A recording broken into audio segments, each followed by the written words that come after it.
Good day and welcome. I will be answering JAMB 2015 Mathematics Past Question 25. Find the median of 5, 9, 1, 10, 3, 8, 9, 2, 4, 5, 5, 5, 7, 3, and 6. So to find the median of this given data. Now to find this median, we have to arrange these numbers in a particular order, either in an ascending order or descending order. But I'll choose to arrange them in ascending order.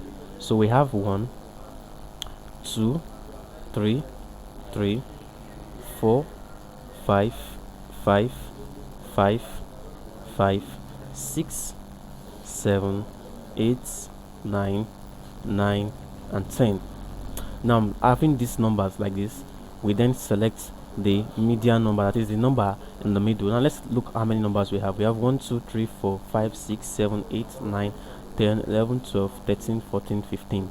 So, if we divide them into 7, 7, we'll have a median number in the middle to make it 15. So we have 1, 2, 3, 4, 5, 6, 7. Then we have 1, 2, 3, 4, 5, 6, 7. So the median number here is 5.